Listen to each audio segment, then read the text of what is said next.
annagu haddaanu nahay Subeer Awal inaanu soo cuslaynay shirkan oo wafdi culus ku nimid waxaad ku garanaysaan odaygii ugu weynaa Subeer Awal baa maanta xagga inoo fadhiyo 82 jir PhD oo siyaasi ah oo baarlamaankii 69kii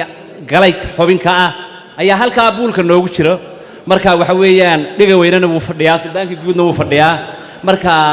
waana jifadii qaban lahayd ninka la yiraahdo Muuse Biixi Cabdi maanta idin kama maqno jifadaasi way idin la joogtaa ku bishaaraysta horta taasi waa talabaad go'aamadu waa go'aamada u dibacsan aad iyo aad bay u dibacsan yihiin go'aamada saa u dibacsanna waxa la raaciyaa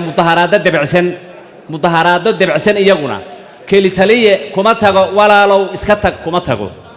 ninkuna mar hadduu qaato seefta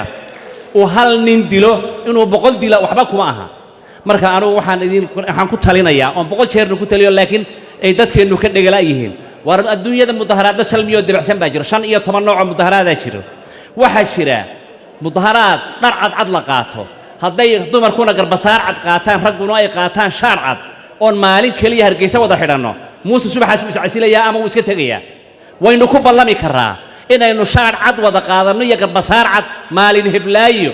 bahalkan internetka lagu wada hadlayaa shaar cad buu inaga tagayaa Muuse maalin wada qaadano waa dareenka dadka oo ku muujinayno inaynu ku diidanahay wuxuu wado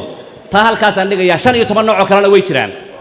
mid kale ay soo hadhay dhaga weyna wuxuu yiri nidaamkeenu ma dhamaystirno waa run qabyaa ku jirto qabyada waxa koow ka ah salaadiintii dawladnimada lahayd oo lax walba shilalkay isbitaal lagu qalaaye intay 60kii Ingiriis ka soo qaadeen oo Suldaan Xasan Awowi kamid ahaa oo Suldaan Daawud Awowi kamid ahaa oo Xuseen Xasan ama qowlan ducaale inqilaabay waxaan ka soo qaaday in cigaal inuu qowlan ducaale ahaa qowlan ducaale inqilaab dawladda xamar geeyay Suldaankii Hargeysa iska fadhiistay dabadna waynu gumownay maantana tiiba inagu socoto Suldaan Xasan iyo Suldaan Daawud Awowiyaashin baa calanka keenay idinka dadkan mas'uulka ah konton Suldaan hadday isu yimaadaan madaxweyne cali masaari karaan waa sharci adduunyaduna way qaadanaysaa konton madasha wada tashiga madax dhaqameedka Soomaaliland wax la yiraahdo la dhiso madasha wada tashiga madax dhaqameedka Soomaaliland dabadeedna madasha wada tashiga madax dhaqameedka Soomaaliland ha noqoto mustambeedkii go'aamadan dabada ka riixi lahaa ee habar awal ku qancin lahaa ee garxajis ku qancin lahaa ee gadabuursi ku qancin lahaa cid walba ku qancin lahayd idinka dalkan mas'uulka ah aakhirana lidin weydiinaya idina Xuseen Xasan iyo qowlan ducaalaad nagu eegaysaano safety kor u qaatay marka gamtay noo joogsanayaan oo ma badbaadayno taas halkaas aan dhigayaa waxaan leeyahay waa dhamaantiin waan idin salaamayaa